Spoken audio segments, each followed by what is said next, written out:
99 domba yang di kandang, yang satu hilang di hutan, tidak dapat pulang. Jauh di padang belantara,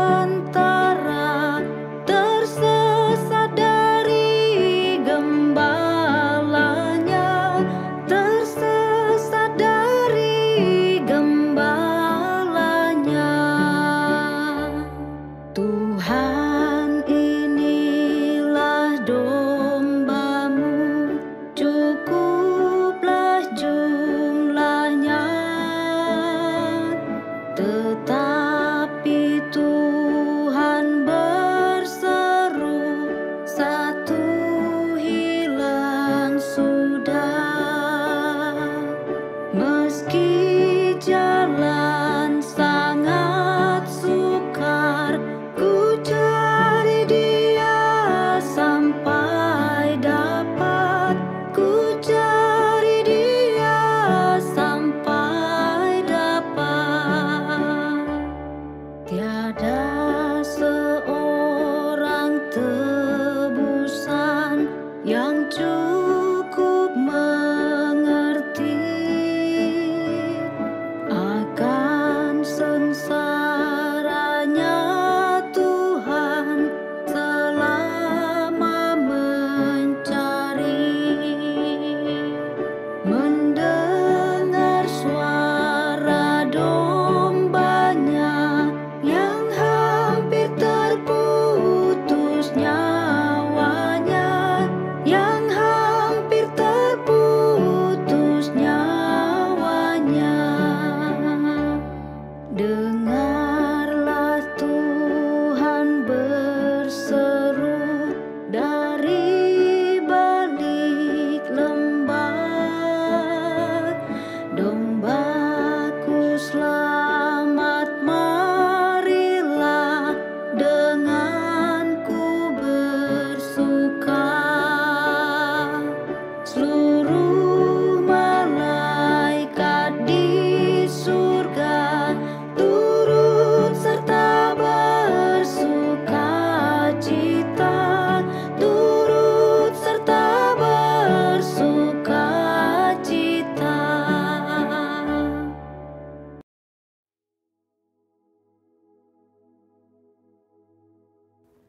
Salam damai, salam kasih bagi kita semua, saudara-saudara. Puji syukur karena kebaikan Tuhan menyertai kita hari ini lagi.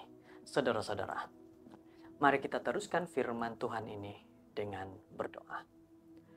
Tuhan, hari ini kami mohon sekali lagi, apapun yang kami dengar, apapun yang kami pelajari, berkati kami sehingga mengerti dengan baik. Di dalam nama Yesus.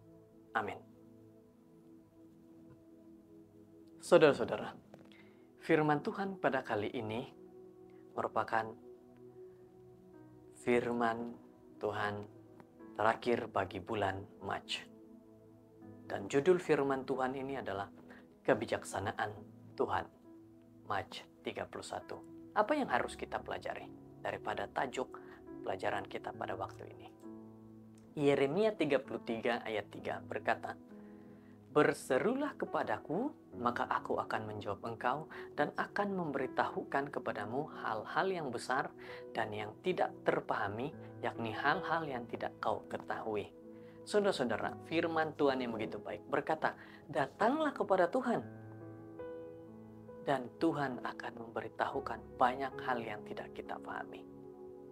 Jadi, saat ini mari kita teruskan firman Tuhan ini. Seorang pelajar university memberitahu kami bahwa pada hari pertama tahun akademiknya, dia sedang menunggu bersama rekan pelajar lain untuk kelas bermula di bilik kuliah utama fakulti. Keadaan umum adalah senyap karena pelajar muda belum mengenali antara satu sama lain. Juga dikatakan ada yang bercakap dengan suara yang perlahan dengan orang-orang yang duduk dekat dengan mereka, manakala sebahagian besar daripada mereka diam melihat beberapa buku teks untuk membiasakan diri dengan konsep yang akan mereka pelajari tidak lama lagi. Sudah tiba masanya untuk kelas bermula. Tetapi guru masih belum tiba.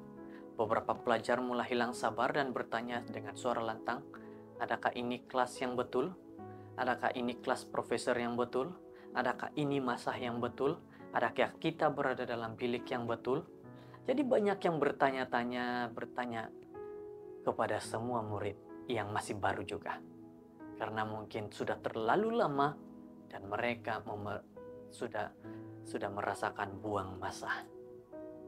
Dewan kuliah dipenuhi dengan bunyi dan suara. Seorang pelajar berkata, "Ada sesiapakah yang mengenal dengan guru yang mengajar kelas ini? Adakah dia antara guru yang selalu lewat?" Dari seberang dewan, seorang budak lelaki menjawab, "Tidak, dia menepati masa, tetapi saya dengar dia seorang guru yang cerewet." Tidak lama kemudian, pelajar lain ingin tahu lebih banyak tentang mata pelajaran itu. Jika mata pelajaran itu memakan masa, atau jika mata pelajaran itu praktikal atau abstrak. Beberapa menit kemudian, seorang lelaki muda duduk di ujung baris pertama, berdiri dan berkata, "Selamat pagi semua. Saya rasakan kita telah menghabiskan masa 15 menit dan kita akan mulahkan kelas. Sayalah guru untuk kursus ini." Dan beginilah kelas bermula pada hari itu. Murid-murid berada sangat dekat dengan guru mereka, tapi mereka tidak mengetahuinya. Mungkin ada pelajar yang merasa terganggu karena guru berada berdekatan. Namun, orang yang beriman tidak perlu merasa terganggu karena mempunyai Tuhan yang dekat. Mari kita ingat bahwa mempunyai Tuhan di pihak kita ialah satu keistimewaan yang besar. Dia menyokong kita dan membantu kita dengan tugas yang sukar untuk hidup dan berurusan dengan orang-orang yang sukar. Saudara-saudara,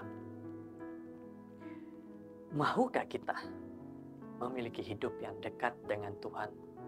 Dia seorang guru buat kita, dia seorang sahabat buat kita, dan seorang Tuhan bagi kita. Maukah kita lakukan seperti itu? Dia akan mengajar kita hal-hal yang besar dan yang tidak terfahami, yakni hal-hal yang tidak diketahui. Dan ini benar, terutamanya apabila kita terpaksa berhadapan dengan mereka yang tegas, tanpa belas kasihan, berasa geram, tidak percaya diri, dingin, percaya kepada kepercayaan karut, naif, tidak bertanggung jawab, sombong, malas, suka mengikut gerak hati, tegang, murung, mementingkan diri sendiri dan tidak sabar, suka menghakimi, takut, bersikap tidak wajar, kuat marah, suka mengganggu, dan banyak lagi sifat yang tidak diingini atau tidak menyenangkan bagi diri kita. Saudara-saudara, apa yang perlu kita tahu? Kami telah menangani topik yang sangat penting bulan ini tentang perhubungan. Seni berurusan dengan orang, terutama yang paling sukar, memerlukan kemahiran yang kompleks. Berhadapan dengan cabaran ini, Tuhan menjemput Anda untuk berserulah kepadanya. Dia memberi jaminan kepada Anda bahwa Dia akan menjawab kepada setiap perkataan kita. Lebih-lebih lagi, Dia akan mengajar Anda hal yang besar yang tidak terfahami, dan salah satu daripada hal-hal itu adalah dengan mudah berurusan dengan orang yang sukar hari ini. Berserulah kepada Tuhan, dan Dia akan mengajar Anda bagaimana melakukan itu. Saudara-saudara yang terkasih, pada bulan ini kita sudah mempelajari tentang perhubungan. Bagaimana berhadapan dengan orang yang susah, bagaimana berhadapan dengan orang yang sombong, bagaimana berurusan dengan orang yang tidak mau bekerja sama, dan bagaimana mau berkekalkan hubungan dengan orang yang dekat dengan kita. Dapatkah sesuatu sepanjang bulan ini? Jikalau kita mendapatkan itu, terapkan dalam kehidupan kita. Mari kita berdoa. Tuhan di sorga, puji syukur kepadamu di atas berkat-Mu yang begitu baik kepada kami hari ini. Terima kasih Bapa, kami berserah hidup kami dalam nama Yesus. Amin.